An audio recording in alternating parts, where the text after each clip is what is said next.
Welcome to my YouTube channel tutor खुशी।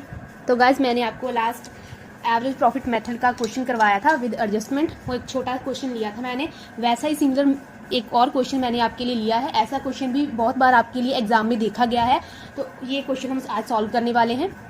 आपको थोड़ा सा फैन का वॉइस जो है डिस्टर्ब करेगा, बट आप थोड़ा सा मैनेज कर लीजिएगा।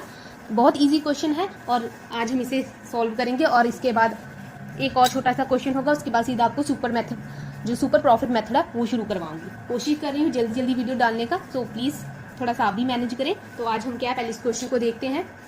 Calculate the amount of goodwill by average profit method. Average profit method की हेल्प से हमें क्या है, गुडविल की अमाउंट को कैलकुलेट करना है। हमें 2012 का प्रॉफिट दिया है 75,000, क्योंकि पॉजिटिव अमाउंट है तो ऑब्वियसली बात है कि ये क्या होगा, प्रॉफिट होगा। 2013 का प्रॉफिट कितना है, 1,05,000 है। 2014 का कितना है, लॉस, ब्रैकेट में दिया है लॉस है। अगर लॉस ना भी मेंशन हो तो आपको ये पता होना चाहिए कि ये क्या है, लॉस है 20,000 का। 2015 में क्या है, 80,000 का प्रॉफिट है। उसके बाद क्या है, अ पार्ट ऑफ मशीनरी, ये एडजस्टमेंट्स है, लिख दूं यहाँ पे एडजस्टमेंट्स जो आपको नोट्स में दी होती है ना, ये वो वाली adjustments. A part of machinery purchased in 2012 for 40,000 on 1 October 2012 was wrongly debited to profit and loss account.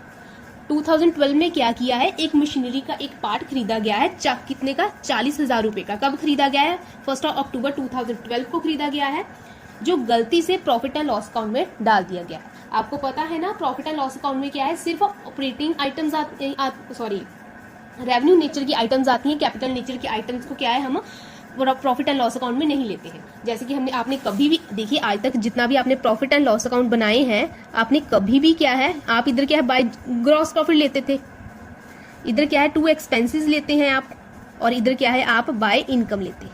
ऐसा ही करते थे आप। आपने trading account, profit and loss account जो 11th स्टैंडर्ड में बनाया था, तो जब आप इधर एक्सपेंसेस लिखते थे, आपने कभी भी आज तक लिखा है टू परचेज ऑफ मशीन, कभी लिखा था परचेज ऑफ फर्नीचर, ऐसा कभी लिखा था, आपने कभी भी नहीं लिखा। क्योंकि ये क्या है, कैपिटल नेचर की आइटम्स है। कैपिटल नेचर की आइटम्स को हम प्रॉफिट एंड लॉस अकाउंट में नहीं लिखते हैं, हम उन्हें क्या है, बैलेंस शीट में लिखते हैं। तो उन्होंने क्या लिखा है, was wrongly debited to profit and loss account. Wrongly debited to profit and loss account का क्या मतलब है कि हमने गलती से उसे डेबिट कर दिया प्रॉफिट एंड लॉस अकाउंट में। दैट मीन कि हमने उसे प्रॉफिट एंड लॉस अकाउंट में चार्ज कर लिया। ये प्रॉफिट एंड लॉस अकाउंट में तो आना ही नहीं था, नहीं आना था। तो क्या है, अभी आप इसे करेक्ट कर लीजिए। इसे करेक्ट करने के लिए क्या है, ये एक्सपेंस है, डेबिट साइड लिखा है तो ये क्या है, एक्सपेंस है। एक्सपेंस को क्या है, हम एड बैक करेंगे, तो इसे क्या है, हम एडजस्ट करेंगे, ठीक है।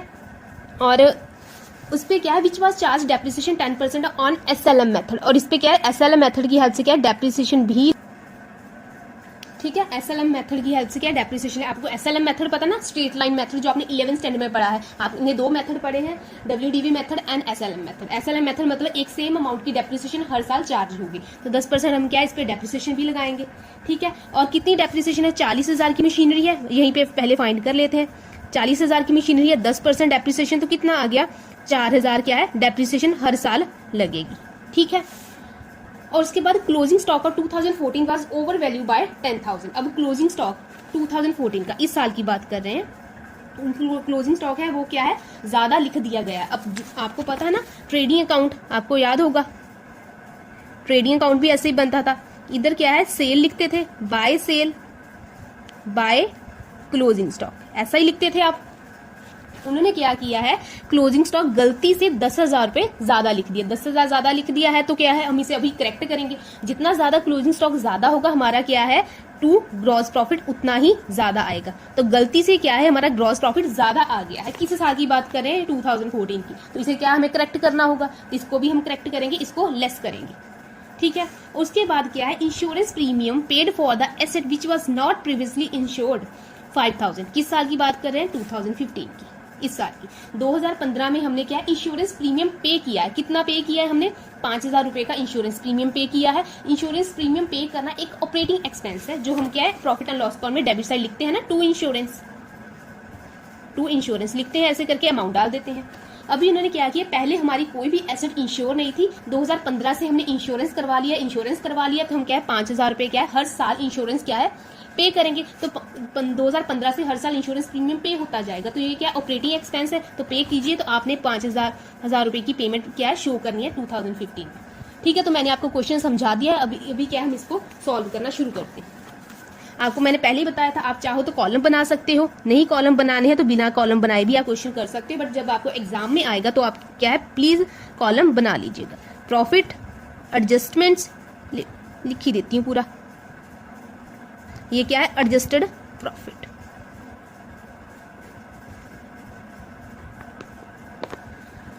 अभी देखिए पहले हम क्या है, सबसे पहले जो प्रॉफिट हमें गिवन है, हमें 2012, 13, 14, 15 का प्रॉफिट गिवन है, तो लिख लीजिए 2012, 2013, 2000 सीधा कर लेती हूँ 2014 एंड 2015 ये प्रॉफिट्स गिवन है हमें। कितने कितने गिवन है? 75,000, 1,05,000, 20,000 का क्या है लॉस है, तो लॉस को हम ब्रैकेट में लिखेंगे, और उसके बाद क्या है 80,000 का क्या है प्रॉफिट गिवन है। ठीक है, इतना ओके है। अभी क्या है एडजस्टमेंट। एडजस्टमेंट्स का मतलब है अगर कोई गलती हुई है प्रॉफिट्स में, प्रॉफिट की कैलकुलेशन में, सिर्फ गुडविल की कैलकुलेशन के लिए, तो उसे क्या हम करेक्ट करेंगे। और पहला मैंने आपको बता दिया, गलती से मशीनरी क्या है प्रॉफिट एंड लॉस अकाउंट में डाल दिया था, नहीं डालना था। मशीनरी को कभी भी आप प्रॉफिट एंड लॉस अकाउंट में नहीं डालते, तो नहीं डेबिट कर दिया, गलती से डेबिट कर दिया का मतलब ये खर्चा कर दिया, आपने शो कर दिया कि हमने ये पैसे खर्च किए। पैसे तो खर्च हुए ही नहीं, क्योंकि ये प्रॉफिट एंड लॉस अकाउंट में आने ही नहीं थे, नहीं आने थे, तो इसको क्या है डेबिट वापस ऐड बैक कर दीजिए, ये खर्चा तो इसका है ही नहीं। ठीक है ना। एक्सपेंसेस को जैसे मैंने लास्ट बताया था, एक्सपेंसेस को ऐड करना है और इनकम को लेस करना है। कौन से एक्सपेंसेस को? एक्स्ट्रा ऑर्डिनरी इवेंट और नॉन ऑपरेटिंग के एक्सपेंसेस को ऐड करना है और इनकम को लेस करना है। अगर कोई ऑपरेटिंग एक्सपेंस है वो चार्ज होना रह गया है, जैसे कि हमारा इंश्योरेंस प्रीमियम का ऑपरेटिंग एक्सपेंस है, हमने चार्ज करना था नहीं किया है, तो इसको अब चार्ज करेंगे, इसको लेस करेंगे। ठीक है।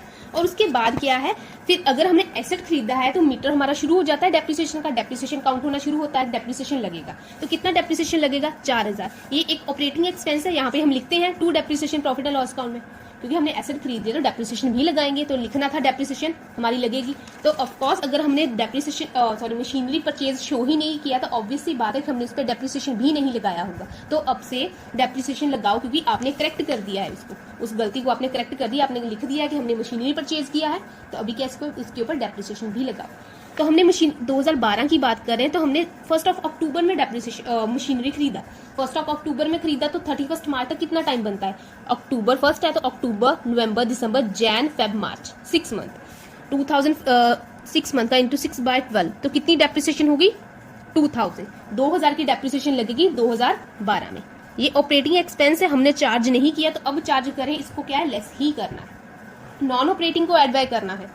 ठीक है, ये एक्सपेंस था, हमने नहीं चार्ज किया, इसको करेक्ट कर लेते, अभी चार्ज कर लेते। तो अगले से 2012 की बात, अब 13 को भी हमारे पास वो मशीनरी है, 13 को क्या फुल ईयर का डेप्रिसिएशन लगेगा, तो 13 को डेप्रिसिएशन लगेगा पूरे का पूरा 4,000 का। 14 को भी डेप्रिसिएशन लगेगा, 15 को भी डेप्रिसिएशन लगेगा। आपने डेप्रिसिएशन चैप्टर पढ़ा है ना, जब से मशीनरी खरीदते हैं तो हर साल क्या डेप्रिसिएशन लगना शुरू हो जाता है हमारा। तो इस जिस साल खरीदा है उस साल भी लगेगा, फिर नेक्स्ट ईयर, फिर उसके नेक्स्ट ईयर, फिर उसके नेक्स्ट ईयर, हर साल क्या है हम डेप्रिसिएशन को चार्ज करेंगे। और उसके बाद में एक बारी आती है हमारी क्लोजिंग स्टॉक है 2014 है, तो हम 2014 में ही एडजस्टमेंट करेंगे। तो क्लोजिंग स्टॉक क्या हमने ज्यादा लिख दिया है, जितना ज्यादा क्लोजिंग स्टॉक है उतना ज्यादा हमारा ग्रॉस प्रॉफिट आया होगा। गलती से हमने क्या 10,000 ग्रॉस प्रॉफिट ज्यादा चार्ज कर लिया। अगर 10,000 ग्रॉस प्रॉफिट ज्यादा चार्ज कर लिया तो ऑब्वियसली बात है कि हमने नेट प्रॉफिट भी ज्यादा चार्ज कर लिया होगा, तो इसको करेक्ट करते हैं। अब इसको क्या है लेस करते हैं, गलती से कर दिया था तो इसको भी क्या है लेस करो 10,000। अभी देखिए अगर 2014 का क्लोजिंग स्टॉक है तो वो क्या है ओपनिंग स्टॉक बनता है नेक्स्ट ईयर का। 2014 का क्लोजिंग स्टॉक 2015 का ओपनिंग स्टॉक बनता है, ऐसा होता है ना। तो इसको अगर 2014 का क्लोजिंग स्टॉक कम लिखा है तो ऑब्वियसली बात है 2015 का ओपनिंग स्टॉक भी कम लिखा होगा। ठीक है ना, जितना कम ओपनिंग स्टॉक लिखेंगे उसका फर्क हमारे नेट प्रॉफिट पे नहीं पड़ेगा, ऑब्वियसली बातें पड़ेगा। तो इसको क्या है हम ऐड बैक करेंगे। ठीक है, क्लोजिंग स्टॉक जितना ज्यादा चार्ज हो रहा है गलती से उतना क्या है हमारा ग्रॉस प्रॉफिट भी ज्यादा हो गया होगा, तो हमने इसको क्या है लेस किया है। जितना कम हमने ओपनिंग स्टॉक चार्ज किया उसका भी फर्क हमारे नेट प्रॉफिट पे पड़ता है, तो इसको क्या है हम ऐड बैक करते हैं। ठीक है, यही 10,000 हमने क्या है यहाँ पे भी एडजस्ट होगा, क्योंकि अगले साल का हमारा क्या है ये ओपनिंग स्टॉक हो जाएगा। और उसके बाद इंश्योरेंस प्रीमियम हमने पे किया है 5,000 रुपए का, तो पे किया तो हम इसको लेस करते हैं। 2015 में आया है तो 15 में आपने पे कर दिया 5,000, तो हमारा की इंश्योरेंस प्रीमियम ऑपरेटिंग खर्चा है, जिसको क्या है लेस करेंगे लाइक डेप्रिसिएशन। तो ये क्या अब हम एडजस्टेड प्रॉफिट फाइंड करेंगे। तो कीजिए 75,000 में से में 40,000 को ऐड किया और 2,000 को लेस किया, तो ये कितना आ गया 1,13,000। ठीक है ना, हर साल का हम फाइंड करेंगे। और 1,05,000 से 4,000 लेस किया तो ये आ गया 1000, ठीक है। ये 2000 तो ऑलरेडी लॉस है, सॉरी 20,000 ऑलरेडी लॉस है, 4000 भी लॉस है, 10,000 भी लॉस है, तो सारे लॉसेज है, ठीक है। ऐड कर दो, ये हो गया 34,000 बट नेगेटिव का, ठीक है ना। नेगेटिव नेगेटिव पॉजिटिव आपको पता है ना, 20,000 भी नेगेटिव है, ये दोनों भी नेगेटिव है, तो नेगेटिव नेगेटिव पॉजिटिव हो गया, तो ये 34,000 का हमारा नेगेटिव बैलेंस आ गया। अभी यहाँ पे 80,000 में से 4,000 को लेस किया, 10,000 को ऐड किया एंड फिर से 5,000 को लेस किया, तो ये हमारे पास आ गया 81,000,